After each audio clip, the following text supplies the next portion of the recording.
Ann Farrell Tata, your host, and I'm delighted to welcome my guest today, Dr. Portia Brown Jordan. Dr. Brown Jordan is with Eden Triune Ministries, and our issue today is health, and we are going to be talking about healing the mind and body. Thank you so much for joining us today. It is a pleasure being here. Before we get started, can you tell us a little bit about Eden Triune Ministry and what you do and how it all came about? Yes. Eden Triune Ministry deals with serving the whole man, spirit, soul, and body. Because we envision a person is not complete unless we cater to his spirit, to his mind, which is the soul, and to his body. We have dealt with homeless persons who we have provided food for, but they remain in the same state when the mind has not been changed, when their spirit has not connected with their Creator. And so it's a complete program in that we deal with those three elements, those three entities. So when somebody comes in to see you, do you do sort of an assessment to find out where they are at that moment? Yes, we do one-on-one counseling as well as group counseling as it warrants for that particular occasion. But we do an assessment in terms of finding out where they are. Most persons are referred, and so when they're referred, they have already gotten background information pertaining to their circumstances. And what exactly is prevention and maintenance of health? In prevention, when we speak to persons individually, we inform them how important it is to be familiar with their body and the way it operates, because they can prevent an illness if they have some knowledge as to how their body functions. And I always tell persons, when they have a pain, do you remember what you last ate? Do you remember where were you the last time? And so if we take a step-by-step stock on what we are eating, where we are going, what we're doing, and become familiar with these circumstances, then we can almost pinpoint the initial incoming problem that we are experiencing. When you wrote a book called Mind Games, can you talk about what are mind games? What do you mean by that? In the book, as we mentioned, mind games, it refers to the incoming thoughts. Many persons have thoughts that are uncontrollable, or they may have irrational thoughts. We have positive thoughts and we have negative thoughts. But we seem to focus more on those negative thoughts that persons seem to have problems controlling, so much so that it may manifest in the form of an illness. And this is, be it mental illness or be it physical illness. And so mind games gives a background, a historical background, scientific background as to what actually happens in the body and how we can deal with it, how we can remedy the situation. Because we have over 100 billion neurons in our bodies, and when we look at our five senses, we see that we have incoming messages which the receptor cells receive, and the receptor cells has to funnel that message to the effector area so that we can take the necessary actions in dealing with the incoming problem. That's amazing. And so mind games tells us exactly what we need to do in cases where we have problems controlling these thoughts. Now, you promote a lot of atypical remedies for different healing illnesses, and physical and emotional, and you also incorporate a lot of gardening. Can you talk a little bit about how you incorporate that? Yes. We would be amazed to know, particularly persons that live within the tropics, would be amazed to know that we have remedies within our own yard and on the grocery shelf, on the shelf in the kitchen, in our cabinets. For example, with migraine headaches, we get a piece of gauze or white cotton cloth and we get the yolk of an egg, which we place on the cloth, and we sprinkle black pepper and put it around the area of illness, the area where the pain is lodged. And it does amazing work. Many persons have testified as to what is happening here. It's gone.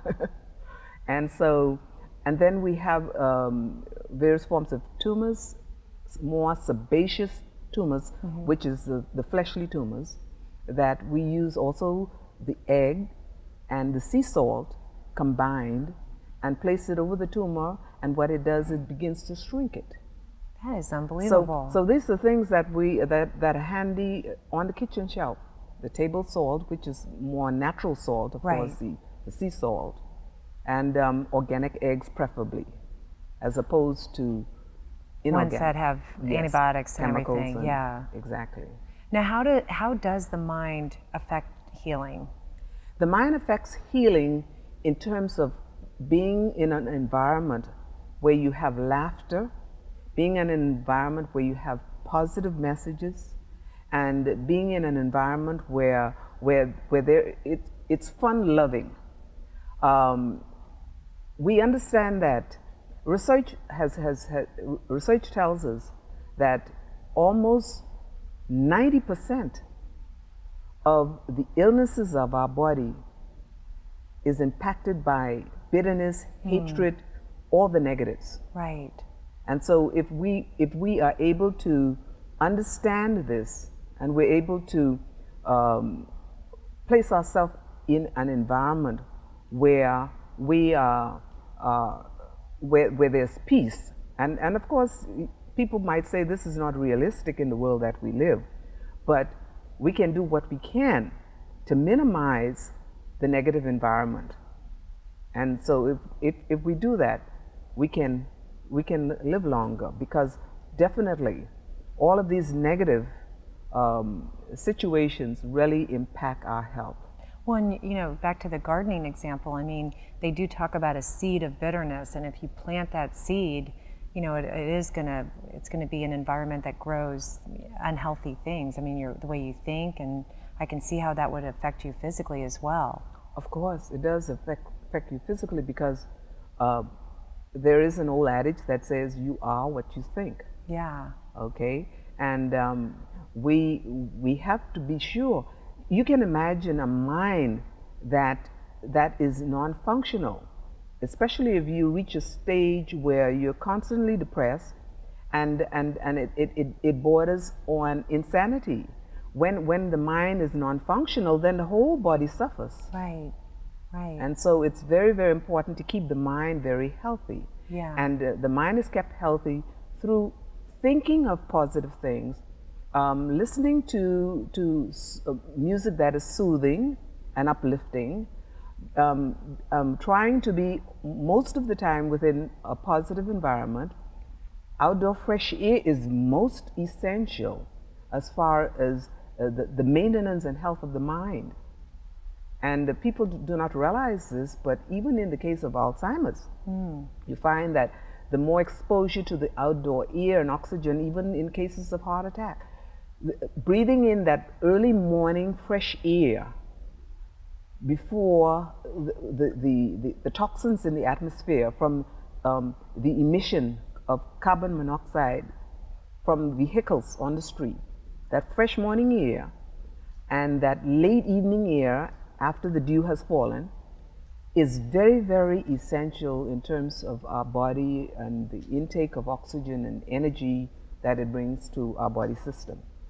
Now, what would you say to somebody who, you know, maybe they had a really critical parent or a really negative parent or a spouse, and they want to break free of that, but, you know, they're sort of, you know, it's not working, that they just try to think good thoughts, but it's just not working. How would you encourage them? Everyone must seek out a moment or period in time when they can get alone with themselves. Get alone. Away from those voices. Away from those voices. And they can do so by reading literature that is enjoyable, by turning on to comedies that keep them laughing, because laughter is very, very soothing and healing. People are amazed when they find out. As a matter of fact, a study has been conducted. There was a doctor that conducted a study in the 70s, and he had autoimmune disease. He was suffering from autoimmune disease, and he said he realized that it was that stress made his condition worse. The amount of stress made his condition worse. And when he discovered that, he said, well, if stress is going to make it worse, let me look at the flip side of it. Let me look at laughter and fun and see what that would do. And indeed, he began watching some comedies on the television, Ali, and discovered that his disease and his sickness was improved. That is amazing. His health improved as a result of this, you see? And so, as a matter of fact, the New England Journal of Health carried his story. And so, it's amazing to know that laughter, and also it exercises and jogs the body system. Well, can you talk about how does health, or how does someone deal with, either a death in the family or a sickness in the family? Let's say a loved one, for example.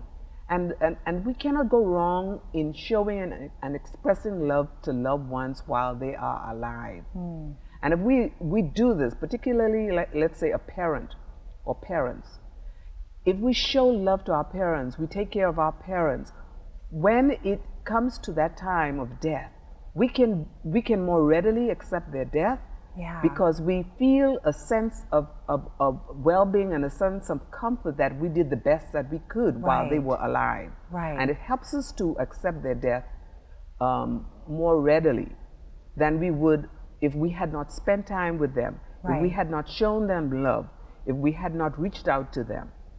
That's a really good point, because you don't have those regrets that a lot of people have, by harboring these things, wishing that they could have said it when. Yes. That's a great point. So I know people are going to want to talk to you about this, because a lot of people are carrying such hurt and anger or, illness. How can people get in touch with you? They may reach me at Post Office Box N7006, Nassau, Bahamas. So you spend part of your time in Miami and South Florida and part of your time in the Bahamas. Yes, I travel a lot, ministering to individuals, families, churches, social groups. And, but that's like home base for me to some extent, between Florida and the Bahamas. Well, thank you so much for being here with us today. You've been an absolute delight. Thank you. You've been watching Joy in Our Town, and I hope you'll stay tuned. We will be right back. I'm Ann Farrell Tata, your host, Joy in Our Town. Thanks for watching. We'll be right back. Hi, welcome to this edition of Joy in Our Town. I'm Ann Farrell Tata, your host, and I am delighted to welcome my lovely guest, Patrice Gethers. Patrice is with the Father's Heart Christian Center, and she's an author. She wrote a book called Silent No More. Thank you so much for being here, Patrice. You're welcome. Now, your book, Silent No More, speaks volumes. Can you talk a little bit about your book and what your story is? Yes, my book, Silent No More, talks about being raped and molested from 6 to 16. And it talks about what I went through as a child and the different things that I had to fight with as a child coming up. It was not until I started writing in 2000, it was not until 2013 that I birthed out the book. So I wanted to encourage people to let people know that they can come through this situation. They can come through anything if they have the faith in God.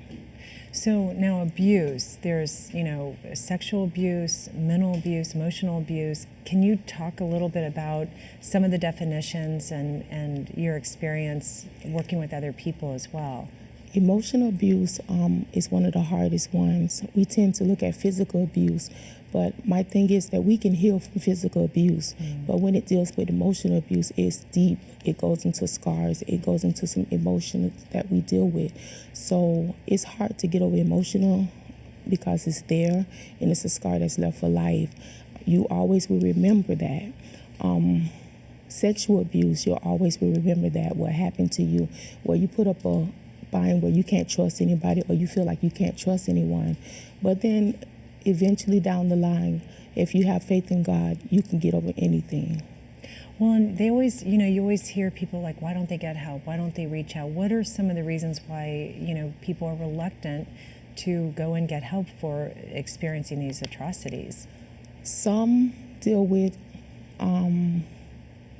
it's a lot of things that we deal with, emotional, fear, distress.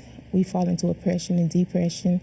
And so we feel like that we can't trust anyone, so we never go deal with the issue. We never want to face the issue, but you have to face the issue in order to get through what you're going through. And so I would tell anybody that's going through this situation that they have to just find hope, and then they can press through anything, because you can overcome the obstacles that happen in your life. It's no matter what you may be facing, you can come through anything. So in your own personal story, you suffered for quite a while. What rose up inside of you to be silent no more? Was there one last time that you said, I'm not going to do it anymore? Was it a process?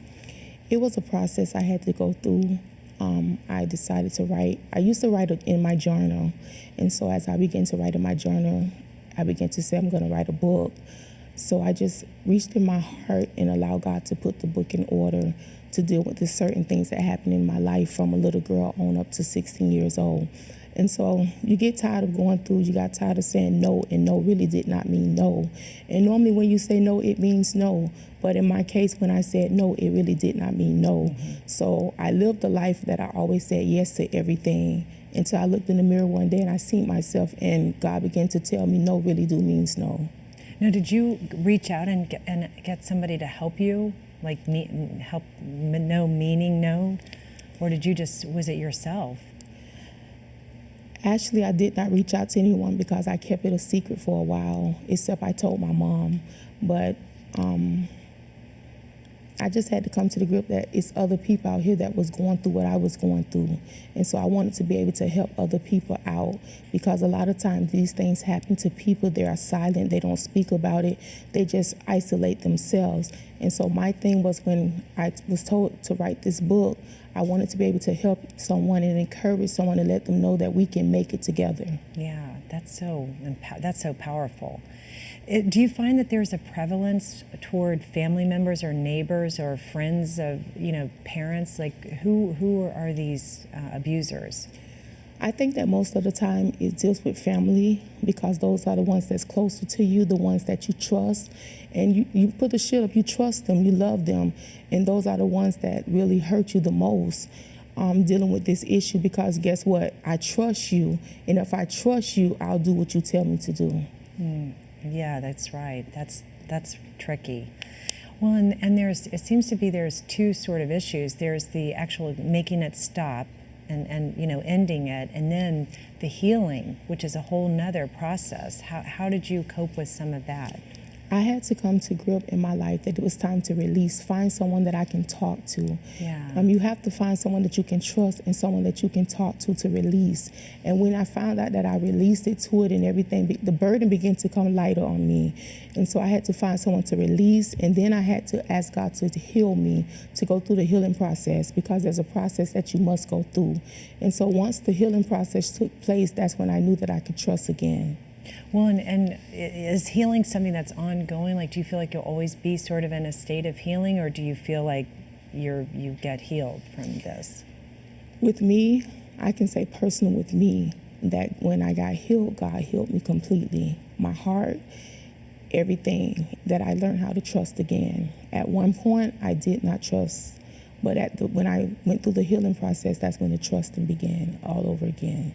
Now, how important is forgiveness? I mean, did you have to forgive your perpetrator? I never got a chance to speak to my perpetrator, but in my heart, I forgave him. Was that helpful in healing? It was really helpful, because when you forgive someone, it frees you. Yeah. And so I began to be free once I released it. Now, your book, I mean, you went from not telling anyone for years and years, then telling one or two people, and then putting it out there. What was that like, and what's been your response from being so public and transparent with your story? Actually, when I did put the book out, it was really good. A lot of family members began to come forth through the same issue that I went through. A lot of friends began to call me on the phone. A lot of people began to read the book and began to tell me how the book has been a blessing to them. And so that's what I wanted. I wanted people to open up and speak about the issue, because if you never speak about the issue, you continue to go through the same thing, and then you end up getting deeper into hurt. So I wanted them to release and let go. And so I think it's a blessing. And what effect on families do you think this has? I mean, this has got to, and do people, are they aware? Are there signs to look for? I think that the family, as it goes through, some of them blame themselves for what happened. If my child comes to me and my child tell me something happened, a lot of times parents blame themselves or each other. And we can't blame each other. What we have to do is just take it from there and just live on and help that child to come through what they're going through.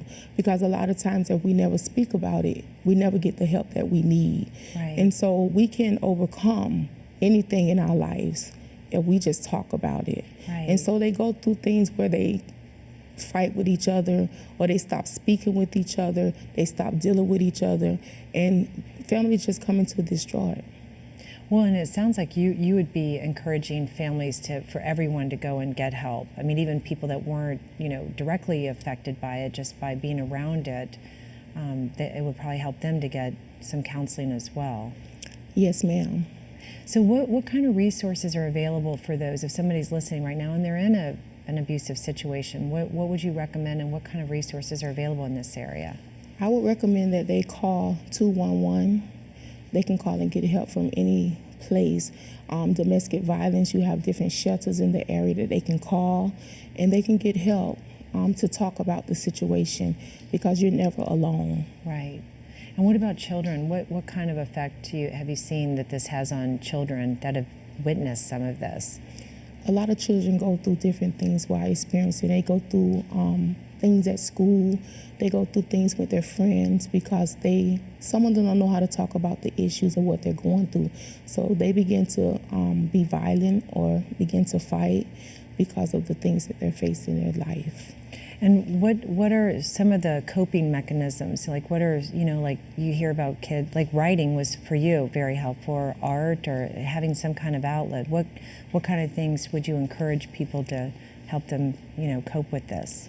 I would encourage them to get a journal and begin to write. One of my most strongest points is that I used to sing to myself, and I used to sing to encourage myself.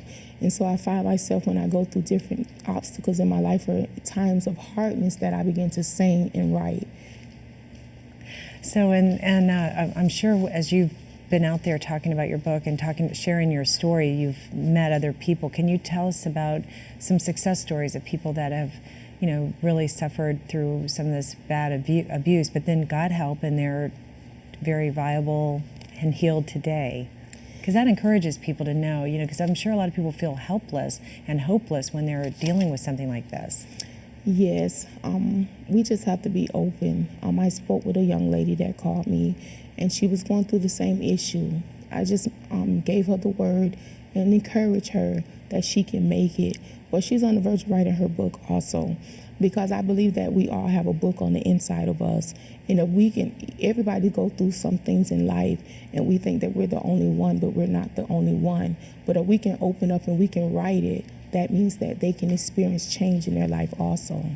Well, knowing what you've been through, if you were around somebody, do you think you have an eye for it? Like, do you know the signs of how a young person might be acting out certain things? Yes, they isolate themselves. They always want to be alone.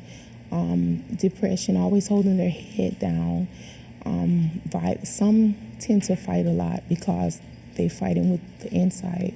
So they tend to fight, or they just don't want to be bothered. Or maybe just angry, if they're just showing lot. So if somebody's, that could be a lot of things, but that is something you should probably investigate. Yes. All right, what would you say to somebody who has a sister, a guy who has a sister or a girl who has a sister, and they suspect that something is going on? And maybe they've even confronted that sibling, and they're like, no. Like, how do you help them? And should they intervene and make them get help? Because that's hard, if somebody's not ready to, or if they're afraid, or, there are a lot of reasons why they would stay away from trying to get help. Well, eventually we never want to speak to our family about certain situations. So we have to find that one person that we can pour out into. And if you can find that one person that can speak with you and they can get your attention, what happens, I begin to release to them. And if you can get them to release, then their healing can begin to take place. And so what happens is that if you constantly keep talking to the person, eventually they'll open up to you because they find out that they can trust you. Now, if somebody is watching and they want to get help, is there a phone number or a conference line that they could reach out to? They can dial in. I have a conference line called the I Don't Mind Waiting conference call. Wait, what is it called? I Don't Mind Waiting. Oh, wow. How did you come up with that? Faith, God gave it to me. I don't mind waiting. That's easy to remember too. So it's I don't mind waiting, and Yes. those are the numbers that you call. Yes, the conference call line is held every Tuesday and Thursday at 7 p.m. and they can dial 1-408-418-5050. The code is 777-333#. And do you have a website that in case somebody doesn't catch that? They can go to silentnomore77@gmail.com. So Patrice, you're available to help and talk to people that might be struggling.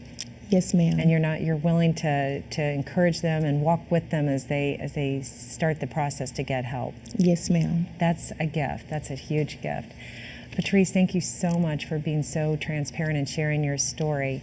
I am Ann Farrell Tata. This is Joy in Our Town. Thank you so much for being with us today, and my beautiful guest, Patrice Geathers. We'll see you next time on Joy in Our Town. Thank you.